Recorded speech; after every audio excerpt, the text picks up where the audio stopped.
Hello and welcome তোমাদের সবাইকে আমার ইউটিউব চ্যানেলে। অনেকদিন পর আবার এলাম নতুন ভিডিও নিয়ে।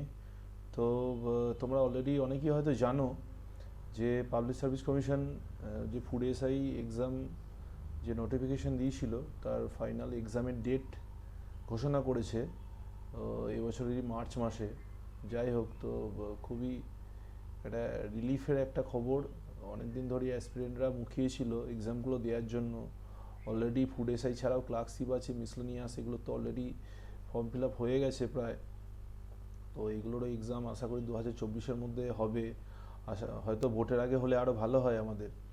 তো যাই হোক, তো চলো আমরা পিএসসি যে ওয়েবসাইটে যে লেটেস্ট যে নোটিশটা বেরিয়েছে সেই নোটিশটা আমরা একটু ডিটেলসে দেখে নিই এবং এক্সামটা সম্বন্ধে একটু ছোট্ট করে একটু ডিসকাশন করে নিই। ওকে, তো চলো। হ্যাঁ, তো তো তোমরা সবাই দেখতে পাচ্ছ এই পিএসসির অফিসিয়াল নোটিশটা, যেটা তোমাদের ফুড এসআইয়ের রিলেটেড। তো এখানে দেখো, competitive exam recruitment for the post of service inspector SI, SI grade 3। Okay, grade 3 মানে মোটামুটি ধরে নাও তোমাদের গ্রেড পে যেটা হবে, আগে যেটা ছিল 2600, তো তোমাদের 2600 গ্রেড পে হবে। 2600 মানে তোমার ক্লার্কশিপের যেটা এলডিসি। ওকে, এলডিসি মানে অ্যারাউন্ড, এখন তো 4% দিয়ে তোমার ঘোষণা করলো, তো মোটামুটি 10% দিয়ে হলে ওই অ্যারাউন্ড 26,000 তোমাদের গ্রস স্যালারি হবে। ওকে, যাই হোক, তো এরপর দেখো যেটা হচ্ছে, যাই হোক, মাইনে তো পাবে অবশ্যই চাকরি পেলে। তো আগে পরীক্ষাটা ভালো করে তার জন্য দিতে হবে, দুটোই দরকার, দুটো মোটিভেশনই রাখতে হবে আমাদের। এবার দেখো, ডেটটা দিয়েছে, ডেট হচ্ছে তোমাদের 16 তারিখ আর 17 তারিখ। ওকে, এবার ডেটটা স্যাটারডে সানডে দুটোই পড়বে। এবার অ্যাকচুয়ালি এটা কেন করা হয়, আগের বারও করা হয়েছিল সেম জিনিস, 2000 আই থিঙ্ক 2019-এর দিকে বা 18-র দিকে যখন লাস্ট এক্সামটা হয়, তখনও দুদিনে এক্সামটা হয়েছিল। তো প্রচুর সংখ্যক ক্যান্ডিডেট থাকার জন্য এটা করা হয়, দুদিনে এক্সামটা করা হয়। তো এবারে 16 আর 17 তারিখে হয়েছে, শনি এবং রবিবার। তো যাই হোক, তো তোমরা অবশ্যই এখন থেকে প্রিপারেশন নিতে শুরু করো। তো জানুয়ারি মাস পড়ে গেছে, জানুয়ারি, ফেব্রুয়ারি আর মার্চ, মানে আড়াই মাসও নেই সময় তোমাদের। আর আর আমি তোমাদের জন্য মোটামুটি ভিডিও নিয়ে আসার চেষ্টা করব, তোমাদের পড়ানোর চেষ্টা করব। যে যে সাবজেক্টসগুলো আছে, মেনলি তো এখানে অ্যারিথমেটিক্সের উপরে জোরটা বেশি দেওয়া হয়। এছাড়াও জেনারেল স্টাডিজ থেকেও কোশ্চেন আছে অবশ্যই, হিস্ট্রি, জিওগ্রাফি থেকে।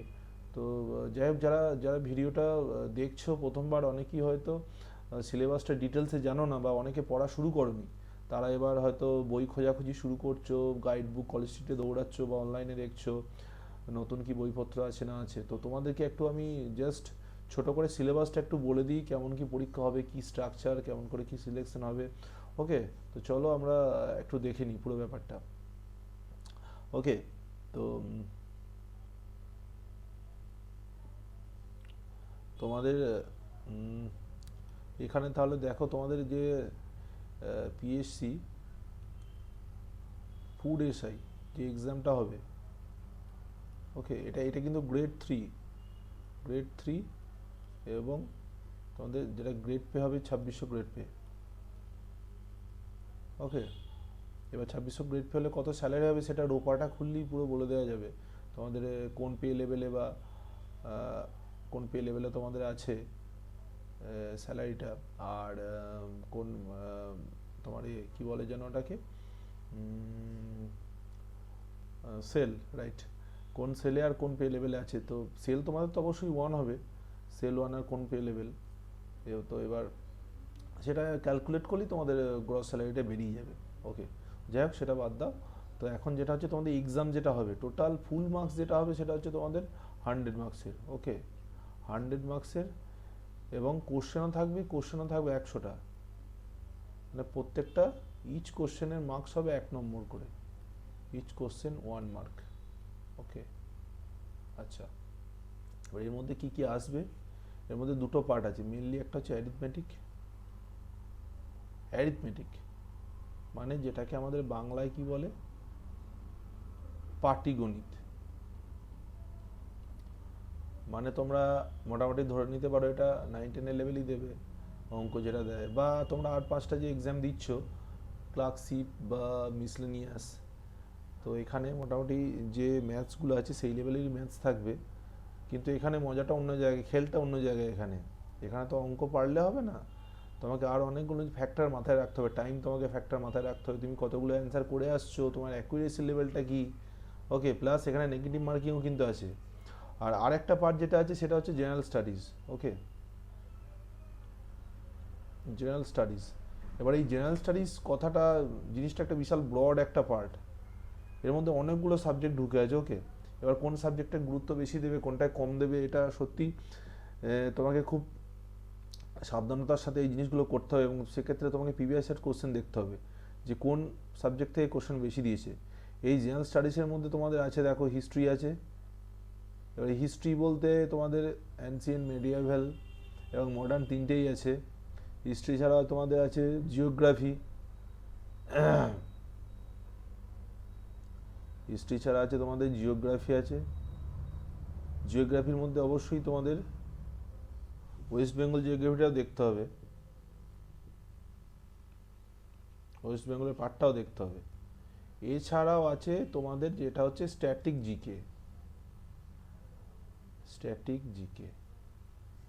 ওকে, স্ট্যাটিক জিকে থেকে কিছু কোশ্চেন আসে। এবং এছাড়া বাকি যে জায়গাগুলো আছে সেটা হচ্ছে তোমার পলিটি, হয়তো একটা কোশ্চেন দিতে পারে, পলিটি, ইকোনমি, ওকে, কারেন্ট অ্যাফেয়ার্স। মেইনলি যে ওয়েটেজগুলো আছে সেগুলো হিস্ট্রি, জিওগ্রাফি এগুলো থেকে আছে, বা জিকে। আর এই জায়গাগুলো ওয়েটেজ কম। এবং তোমাদের সব থেকে বেশি যে গুরুত্বটা দিতে হবে সেটা হচ্ছে এই অ্যারিথমেটিকে, অ্যারিথমেটিক পার্টটা। কারণ এখান থেকে কোশ্চেন সব থেকে বেশি আসে এবং এখান থেকে তোমার ছাকা নম্বর। ওকে, তুমি ঠিক করতে পারলে ঠিক, আর ভুল করলে মাইনাস। সুতরাং তোমাকে ম্যাথসের উপর জোর দিতে হবে। এবং টাইমটা তোমাদের বলা হয়নি, টাইম কিন্তু 1 ঘন্টা সময়, 1 ঘন্টার সময়। It's not a matter of joke, you have to do all the 100 questions within 1 hour. এবং তার মধ্যে কিন্তু ম্যাথমেটিক্স কিন্তু আছে, অ্যারিথমেটিক। যদিও তুমি যেগুলো জেনারেল স্টাডিজের কোশ্চেন ওগুলো তুমি জাস্ট দেখে তুমি অ্যান্সার করে দিতে পারবে, পারলে তুমি করে দেবে, না পারলে জাস্ট। কিন্তু অ্যারিথমেটিকে তোমাকে অঙ্কটা কষতে হবে, কষে তোমাকে অ্যান্সার করতে হবে। সুতরাং এখানে টাইম একটা খুব বড় ফ্যাক্টর করবে, time is a big factor. এবং এই সময়ের মধ্যে তোমাকে ম্যাক্সিমাম অ্যাকুরেসি তোমাকে অ্যান্সারগুলো করে আসতে হবে। এবং কাট অফ তোমরা আই থিঙ্ক তোমরা অলরেডি জানো, লাস্টবারে কাট অফ তো বিভৎস কাট অফ ছিল। আই থিঙ্ক 90+ কাট অফ ছিল। 90+ কাট অফ থাকলে তারাই পরীক্ষাটা কোয়ালিফাই করেছিল এবং ফাইনালি ইন্টারভিউতে ডাক পেয়েছিল। এবং আর একটা জিনিস বলে রাখার হচ্ছে, এই পরীক্ষাতে কিন্তু মেন কিন্তু নেই, একটাই পরীক্ষা। এই পরীক্ষায় পাস করলে তোমরা ডাইরেক্ট ইন্টারভিউতে ডাক পাবে এবং ইন্টারভিউতে পাস করার পর তোমাদের সিলেকশন হয়ে গেল, তারপর তোমরা জয়েনিং লেটার হাতে পাবে। সুতরাং তোমাদের এই যে পরীক্ষাটা 100 নম্বরের যে পরীক্ষাটা, এটা খুবই ইম্পর্টেন্ট। এবং এটা তোমরা যতটা চেষ্টা করবে ভালো করে দেওয়ার চেষ্টা করবে। এবং তোমরা অলরেডি জানো সিটসও খুবই কম, আই থিঙ্ক 300+ সিট। তো যাই হোক, তো তোমরা যতটা পারো নিজেদের সর্বোচ্চ শক্তি দিয়ে চেষ্টা করো। এবছর তোমরা দেখতেই পাচ্ছ লোকসভা ইলেকশন আছে, ভোটের জন্য এতগুলো নোটিফিকেশন বেরোলো। ক্লাসিক, মিসলেনিয়াস, ফুড এসআই, হয়তো বিসিএসটাও বার করে দেওয়ার চেষ্টা করবে ভোটের আগেই। তো যাই হোক, তোমরা এই সময়টাকে কাজে লাগাও, নিজেরা পড়াশোনা করো। এবং আমি তোমাদেরকে ভিডিও দেওয়ার অবশ্যই ভিডিও দেবো, আমি তোমাকে প্রমিস করছি। তোমাদের ম্যাথসের উপরে অ্যারিথমেটিকের আমি চ্যাপ্টার ধরে করানো, বা হয়তো সময়টা কম, চ্যাপ্টার ধরে না করানো হলো, আমি মিসলেনিয়াস বিভিন্ন টপিক থেকে তোমাদের কোশ্চেন করানোর চেষ্টা করব। এছাড়াও যদি সম্ভব হয় তোমাদেরকে জেনারেল স্টাডিজেরও আমি কোশ্চেন, জাস্ট এমসিকিউ কোশ্চেন আলোচনা করে দেবো। এবং আরেকটা জিনিস হচ্ছে, তোমাদের মোটামুটি জেনারেল স্টাডিজের ইম্পর্টেন্ট চ্যাপ্টারগুলো তোমাদেরকে বলে দেবো, মানে কোন পার্টগুলো বা কোন চ্যাপ্টারগুলো তোমরা ভালো করে পড়বে এবং সেই পার্টগুলো পড়লে তোমাদের কমন পাওয়ার চান্সটা আছে। তো এই ব্যাপারগুলো তোমাদেরকে আমি গাইড করার অবশ্যই চেষ্টা করব। তো চলো আজকে গুড নাইট। তো যদি আমার ভিডিওটা যদি ভালো লাগে, যদি ইনফরমেটিভ মনে হয়, তো অবশ্যই চ্যানেলটা তোমরা সাবস্ক্রাইব করে রাখো কিন্তু, এবং ভিডিওটা একটা লাইক দেবে। সো চলো, টাটা।